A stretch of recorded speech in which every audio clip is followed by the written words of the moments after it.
So here's a headline that jumped out at us. More married couples are sleeping apart in their own homes, trading traditional sleeping arrangements for separate beds, separate bedrooms. Now, this is a trend, we should say, that's happening nationwide, but we wanted to get your take on the topic. So we took a poll of our own, posting an informal survey on our Facebook page. We asked this question: do you and your spouse sleep in separate bedrooms?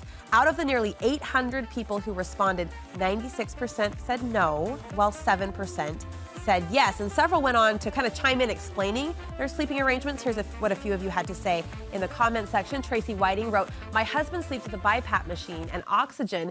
It's like sleeping with Darth Vader." So I'm assuming she was among the 7% that maybe gave her husband the love nudge right out the door. Without her husband next to her, she freezes at night. That's what our next viewer, Michelle, says, so she tries to keep him close. And Carol Ann Moody commented, "My husband snores every night, so after many sleepless nights, we do sleep in separate rooms," but she added, "Our 47th anniversary is in just 2 days." And here's Janet Yad's comment: "At least we start out in the same bed. Sometimes we might end up in different places." Psychologist Dr. Liz Hale is joining me with her thoughts on this so-called sleep divorce and whether or not it helps or hurt marriages. It's great to see you. Great to have you here.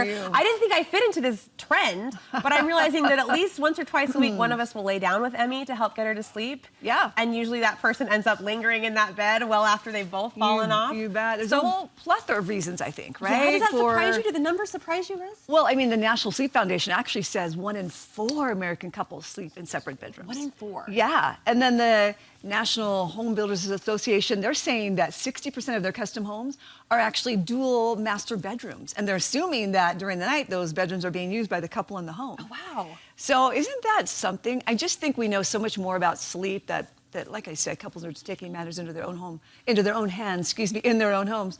But there's a plethora of reasons why we do this. I mean, it could be sleep talking, sleepwalking, the sleep apnea, as it was mentioned, children, technology, maybe the room is too bright, maybe the mattress isn't comfortable.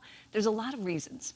What impact does that have on a marriage, or is there an impact it could have on a relationship? Well, I mean, I can see both ways. There certainly is less touch and talking when we're not in that same proximity. That can be, right? There's less lovemaking even. But also, I am really a fan of getting a good night's rest. I really do believe that.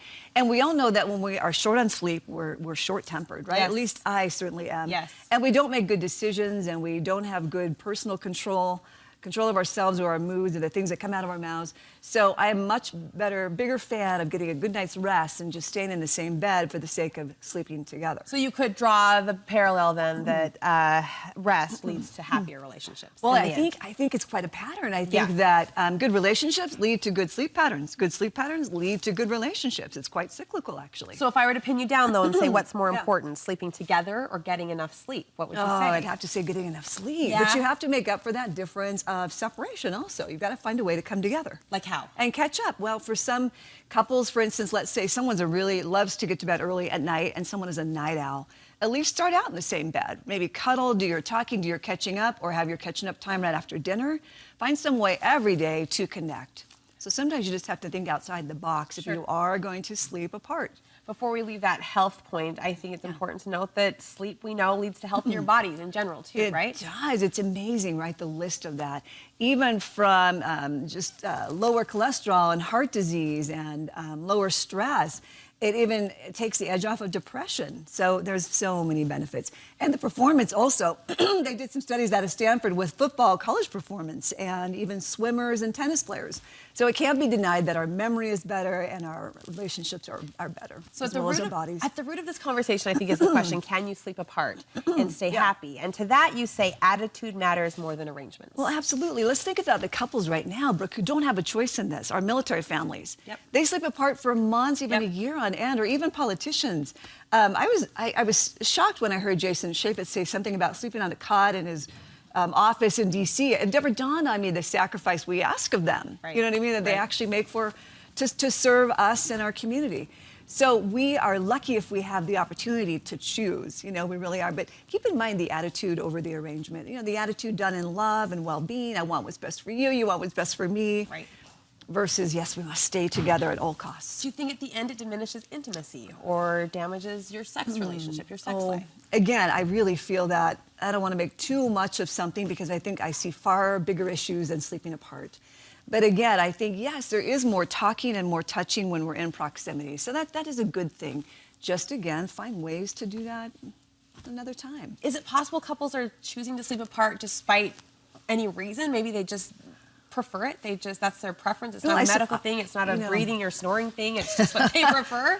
Well, I think it's quite an achievement. To learn to sleep together, I think is an achievement. I really do. And I think it's worth going through some of the ups and downs in the bed, not literally and figuratively, like where does the pillow go? Where does my head go versus yours? Where do our legs go? What percentage of the covers do you really get? So, I see our cameraman smiling, so I'm a little embarrassed myself.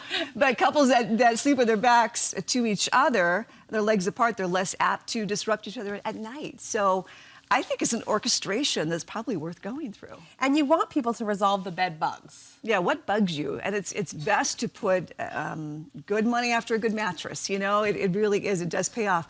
Or maybe you're more tactile, and so certain kind of sheets. Ben is really particular about the kind of sheets he has. Yes.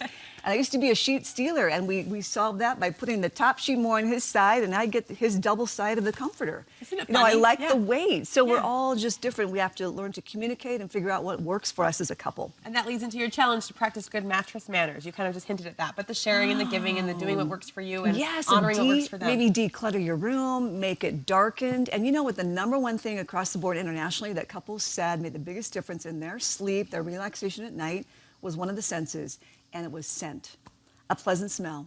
So not dirty socks or dirty underwear, but it was a pleasant smell. So now you have to just agree on what's pleasant, right?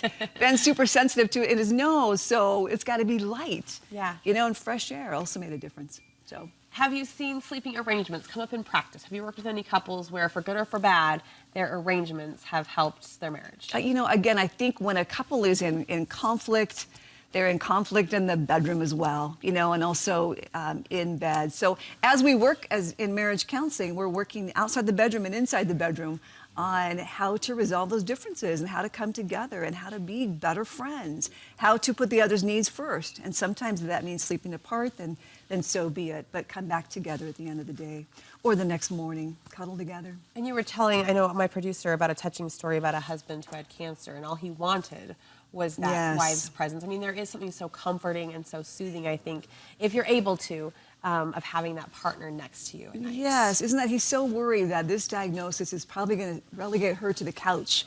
And yet he realized that she did stay really close, and just the sound of her breathing, and her comfort, occasional touch was just so soothing to him and healing. And it can be a life or death matter having a bed partner, because sometimes a diabetic coma can be diagnosed, or heart disease, or the sleep apnea, where a partner says, honey, I think we need to get some help. I think you stop breathing at night. For what they're hearing. So having those, so having that co-partner can be a matter of life and death. It's quite interesting. I think there are far more benefits if you can make it work than to just say, let's just separate out. If you have to, okay, but work through all the other bed bugs and try to come together. Interesting topic of conversation. Thank you so much. Good advice as well.